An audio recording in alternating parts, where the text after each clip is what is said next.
사도신경으로 우리의 신앙을 고백하며 새벽 예배 하나님께 올려드리겠습니다. 전능하사 천지를 만드신 하나님 아버지를 내가 믿사오며 그 외아들 우리 주 예수 그리스도를 믿사오니 이는 성령으로 잉태하사 동정녀 마리아에게 나시고 본디오 빌라도에게 고난을 받으사 십자가에 못 박혀 죽으시고 장사한 지 사흘 만에 죽은 자 가운데서 다시 살아나시며 하늘에 오르사 전능하신 하나님 우편에 앉아 계시다가 저리로서 산자와 죽은 자를 심판하러 오시리라.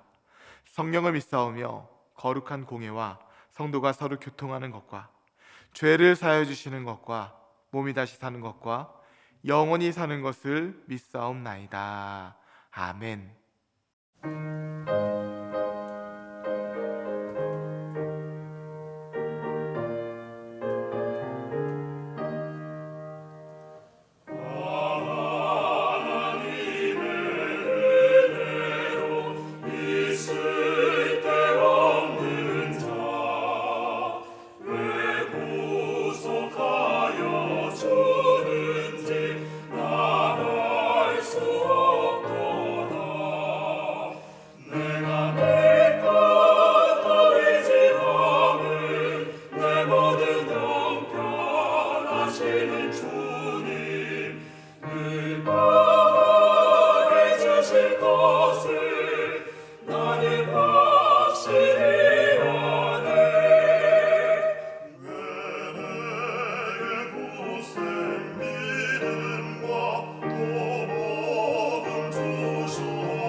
이 시간 우리에게 주시는 하나님 말씀은 마태복음 6장 5절부터 15절까지의 말씀입니다. 또 너희는 기도할 때에 외식하는 자와 같이 하지 말라. 그들은 사람에게 보이려고 회당과 큰 거리 어귀에 서서 기도하기를 좋아하느니라. 내가 진실로 너에게 이르노니 그들은 자기 상을 이미 받았느니라.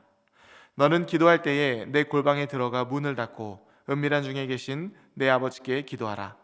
은밀한 중에 보시는 내 아버지께서 갚으시리라. 또 기도할 때에 이방인과 같이 중언부언하지 말라. 그들은 말을 많이 하여야 들으실 줄 생각하느니라. 그러므로 그들을 본받지 말라. 구하기 전에 너에게 있어야 할 것을 하나님 너희 아버지께서 아시느니라.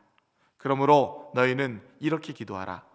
하늘에 계신 우리 아버지여, 이름이 거룩히 여김을 받으시오며 나라가 임하시오며 뜻이 하늘에서 이루어진 것 같이 땅에서도 이루어지이다. 오늘 우리에게 일용할 양식을 주시옵고 우리가 우리에게 죄 지은 자를 사하여 준 것 같이 우리 죄를 사하여 주시옵고 우리를 시험에 들게 하지 마시옵고 다만 악에서 구하시옵소서. 나라와 권세와 영광이 아버지께 영원히 있사옵나이다. 아멘. 너희가 사람의 잘못을 용서하면 너희 하늘 아버지께서도 너희 잘못을 용서하시려니와 너희가 사람의 잘못을 용서하지 아니하면 너희 아버지께서도 너희 잘못을 용서하지 아니하시리라. 아멘. 함께 기도하겠습니다. 언제나 우리에게 가장 좋은 것을 주시는 하나님, 감사합니다. 오늘도 우리에게 일용할 양식을 주시고 생명 주셔서 복된 하루를 열어갑니다. 또한 이 시간 말씀으로 우리를 더딥혀 주시오니 하나님께서 부어주신 이 하루가 하나님께서 기뻐 받으실 만한 하루요, 거룩한 삶의 제사가 되게 하여 주시옵소서. 주의 말씀은 내 발의 등이요 길의 빛이니이다. 말씀이신 예수님의 이름으로 기도하옵나이다. 아멘. 할렐루야. 네, 오늘은 너희는 이렇게 기도하라 라는 제목으로 하나님 말씀 전하도록 하겠습니다. 마태복음 5장부터 7장까지는 그 유명한 예수님의 산상수훈 말씀이에요. 예수님께서 갈릴리의 작은 산 위에서 제자들과 무리를 향해서 가르치신 말씀이죠. 이 산상수훈은요, 성서 중에 성서라고 불리고요, 기독교 윤리의 근본이라고 불릴 정도로 예수님의 가르침이 잘 요약이 되어 있습니다. 사회적 의무, 자선행위, 기도, 금식, 이웃사랑. 특별히 유대인들의 옛 율법 전통과 잘 대조가 되어서 하나님께서 주신 그 말씀의 본질을 재선포하는 형식이죠. 그래서 예수님께서 이렇게 말씀하십니다. 내가 율법이나 선지자를 폐하러 온 줄로 생각하지 말라. 폐하러 온 것이 아니요 완전하게 하려 함이라. 그래서 산상수훈의 말씀을 보면 이런 표현들이 자주 등장합니다. 또 가늠하지 말라 하였다는 것을 너희가 들었으나 나는 너희에게 이르노니. 또 눈은 눈으로 이는 이로 갚으라 했다는 것을 너희가 들었으나 나는 너희에게 이르노니. 이렇게 말씀하시면서 우리 안에 있는 잘못된 욕구로 왜곡된 이 율법의 해석을 바로잡아 주시는 것이죠. 오늘은 기도에 대한 말씀입니다. 위와 같은 형식을 빌려서 표현해 보자면 너희는 이렇게 기도하나 나는 너에게 말하노니 너희는 이렇게 기도하라. 이렇게 말씀하시는 것이죠. 당시 종교 지도자들의 기도는요, 경건의 능력이 아니라 경건의 모양에 초점이 맞춰져 있었습니다. 구제, 기도, 금식, 이 세 가지는 유대교의 핵심 요소였어요. 서기관과 바리새인들은요, 이것을 가지고 사람들 앞에서 자신들의 의로움을 나타내는데 사용하곤 했습니다. 당시 회당은요, 예배의 공간이기도 했지만 기도의 집이라고 불렸어요. 그래서 오전 9시, 오후 3시 정해진 기도 시간이 있었는데 그때마다 종교 지도자들은 모두가 볼 수 있는 회당과 길거리에서 공개적으로 기도를 했던 것이죠. 그런데 예수님은 그러한 기도는 사람을 의식하는 행위이고 중언부언 의미 없는 소리라고 그들을 꼬집으십니다. 무의미한 말은 어떻습니까? 공허하고 시끄럽습니다. 그래서 고린도전서 13장 말씀을 보면 내가 사람의 방언과 천사의 말을 할지라도 사랑이 없으면 소리나는 구리와 울리는 꽹과리가 되고, 이렇게 말씀하는데요, 중언부언하는 기도가 바로 그렇다는 것이에요. 이것은 하나님 앞에서 소리나는 구리와 같고 울리는 꽹과리 소리와 같다. 그러면서 예수님께서는요, 제자들에게 직접 기도의 모본을 가르쳐 주시는 것이에요. 그게 바로 주께서 가르쳐 주신 기도, 주 기도문입니다. 우리가 기도문을 가지고 매일같이 기도를 합니다. 그런데 예수님께서 주기도문을 가르쳐 주시기 전에 먼저 어떤 말씀을 하셨는지 우리가 알 필요가 있습니다. 5절 말씀 이하인데요, 또 너희는 기도할 때에 외식하는 자와 같이 하지 말라. 그들은 사람에게 보이려고 회당과 큰 거리 어귀에 서서 기도하기를 좋아하느니라. 내가 진실로 너에게 이르노니 그들은 자기 상을 이미 받았느니라. 너는 기도할 때에 내 골방에 들어가 문을 닫고 은밀한 중에 계신 내 아버지께 기도하라. 은밀한 중에 보시는 내 아버지께서 갚으시리라. 또 기도할 때에 이방인과 같이 중언부언하지 말라. 그들은 말을 많이 하여야 들으실 줄 생각하느니라. 그러므로 그들을 본받지 말라. 구하기 전에 너에게 있어야 할 것을 하나님 너희 아버지께서 아시느니라. 그런 후에 너희는 이렇게 기도하라 말씀하시는 것이죠. 주 기도입니다. 올바른 기도는 하나님과의 관계, 하나님과의 인격적인 교제가 다른 무엇보다 우선하는 신앙 행위입니다. 하지만 당시 종교 지도자들은 사람들에게 자신의 의로움을 자랑하고 확인하는 수단으로 그것을 삼았던 것이에요. 외식의 핵심은 하나님을 계시지 않는 분으로 만드는 데 있습니다.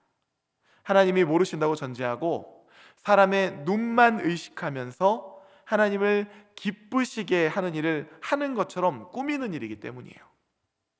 중언부언은 어떻습니까? 정확히 무엇을 의미하는지 불분명하면서 의미 없이 기계적으로 반복하는 소리예요. 거기에는 인격적인 교제가 존재하지 않습니다. 그래서 예수님께서는 구하기 전에 너에게 있어야 할 것을 하나님 너희 아버지께서 아시느니라 말씀하시면서 이 친밀한 관계를 먼저 강조하시는 것이죠. 그렇게 주 기도가 시작이 됩니다. 하늘에 계신 우리 아버지요. 첫 문장부터 하나님과 기도하는 자녀의 관계성, 이 친밀함이 느껴지지 않습니까? 기도 가운데 우리의 마음과 뜻과 힘이 닿아야 할 곳은 사람의 시선이 아니라 하나님과의 관계라는 것이에요. 그래서 우리가 기도할 때 눈을 감는다는 것은 다른 모든 것의 관계를 멈추고 오롯이 하나님을 향하겠다는 의지의 표현인 것이죠. 그렇게 예수님은 기도의 대상인 하나님과 기도자와의 이 관계가 어떠한지를 시작부터 명확하게 말씀하시는 것입니다. 주기도문의 내용은 크게 하나님을 향한 기도와 우리를 향한 기도로 나뉩니다. 가장 크고 첫째 되는 계명, 하나님 사랑과 이웃 사랑이죠. 이것이 녹아져 있는 기도문인 것이에요. 먼저 하나님을 향한 기도 9절과 10절 말씀입니다. 그러므로 너희는 이렇게 기도하라. 하늘에 계신 우리 아버지여, 이름이 거룩히 여김을 받으시오며 나라가 임하시오며 뜻이 하늘에서 이루어진 것 같이 땅에서도 이루어지이다. 하늘에 계신 하나님, 인간은 볼 수 없지만 그곳에서 모든 것을 통찰하시는 능력의 하나님이 계심을 먼저 고백하는 것이죠. 그리고는 하나님의 이름과 하나님의 나라와 하나님의 뜻을 구하는 기도가 이어집니다. 이것은 제자들의 기도의 무게추가 어디를 향해야 하는지를 자연스럽게 보여주고 있습니다. 하나님의 뜻이 하늘에서 이루어진 것 같이 땅에서도 이루어지이다. 하나님 나라가 이 땅 가운데 그대로 이루어지기를 기도하라는 말씀이시죠. 그러한 기도는요, 자신과 이웃, 세상이 필요로 하는 것이 무엇인지를 보고 구할 수 있는 기도로 이어진다는 것이에요. 그래서 11절 말씀을 보면 오늘 우리에게 일용할 양식을 주시옵고, 우리의 먹을 것과 입을 것과 마실 것이 잘못된 욕구를 가지고 간구하는 기도가 아닌 하나님의 방법으로 이루어지기를 기도하는 청지기적 기도가 되는 것이에요. 청지기는 하나님께서 맡기신 것을 하나님의 뜻대로 관리하는 사람입니다. 이 땅의 모든 것의 소유자는 오직 한 분이신 하나님임을 고백하며 자신의 사명은 하나님께서 맡기신 것을 사용하는 사용자의 정체성을 갖고 있는 것이에요. 그래서 물질에 쉽게 걸려 넘어지지 않습니다. 자신을 위해서 건강하게 기쁨으로 사용할 줄 알고요, 주가 쓰시겠다 하면 자신의 나귀를 내어놓은 사람처럼 자신의 것을 하나님과 이웃들을 향해서 기쁨으로 사용할 줄도 아는 것이죠. 더 나아가 우리를 위한 기도는 물질을 넘어서 관계를 향하여 나아갑니다. 12절과 13절 말씀이에요. 우리가 우리에게 죄 지은 자를 사하여 준 것 같이 우리 죄를 사하여 주시옵고 우리를 시험에 들게 하지 마시옵고 다만 악에서 구하시옵소서. 나라와 권세와 영광이 아버지께 영원히 있사옵나이다. 아멘. 우리가 기도할 때 하나님께서 우리의 내면에 있는 은밀한 탐욕과 분노를 만져주셔서 용서의 마음도 품게 하신다는 것이에요. 용서는 하나님의 자비와 긍휼에 기초한 마음이죠. 하나님이 먼저 우리를 용서해 주셨듯이 하나님 나라의 제자라면 빚진 자의 마음으로, 은혜 입은 자의 마음으로 이웃과 세상을 향하여 용서의 마음으로 나아갈 수가 있다는 것이죠. 그렇게 하나님은 우리의 기도 생활 가운데 우리의 마음과 생각을 만져주셔서 하나님의 나라가 임하는 근원으로 삼아 주시는 것입니다. 저는 오늘 말씀을 묵상하면서 참 많은 생각을 해보게 되었습니다. 주기도문 가운데 두 글자를 빼면 주문이라는 글자가 되는데요, 나의 기도는 중언부언하는 주문이 되진 않았나. 나의 기도는 하나님의 나라와 나의 나라 중에 솔직히 어느 나라를 구하고 있었던 것인가. 나의 물질관과 이웃들과의 관계에 하나님 나라가 과연 임하였는가. 내 삶의 중심에 있는 것은 나의 만족과 유익인가, 아니면 하나님의 정의와 공의인가. 이런 많은 질문들에 대해서 생각을 해보게 됩니다. 여러분의 삶과 여러분의 기도 생활은 어떻습니까? 우리 삶 가운데 하나님 나라가 임하지 않으면 밥을 아무리 먹어도 배가 부르지 않을 것입니다. 잠을 무수하게 자도 피곤할 것이고요, 즐거운 일을 만나도 개운치가 않을 것입니다. 그리고 좋은 소식을 들어도요, 여전히 허전할 것이에요. 왜냐하면 이유는 딱 하나인데요, 하나님 나라가 우리 삶 가운데 아직 임하지 않았기 때문이에요. 그래서 한 시인은 이런 글을 씁니다. 쓰는 것이 삶이 되게 하지 마라. 절실한 삶이 써나가게 하라. 예수님도 우리의 기도, 우리의 삶이 하나님 나라를 써내려 가야 한다고 오늘 말씀하시는 것이죠. 바라기는 2000년 전 예수님께서 가르치신 기도, 주 기도가 오늘 우리에게 주시는 레마의 말씀이 되어서 우리 삶이 주 기도를 써나가는데 다림줄이 되는 일용할 양식이요, 일용할 말씀이 되기를 간절히 원합니다. 함께 주기도문 하시겠습니다. 하늘에 계신 우리 아버지여, 이름이 거룩히 여김을 받으시오며 나라가 임하시오며 뜻이 하늘에서 이루어진 것 같이 땅에서도 이루어지이다. 오늘 우리에게 일용할 양식을 주시옵고 우리가 우리에게 죄 지은 자를 사하여 준 것 같이 우리 죄를 사하여 주시옵고 우리를 시험에 들게 하지 마시옵고 다만 악에서 구하시옵소서.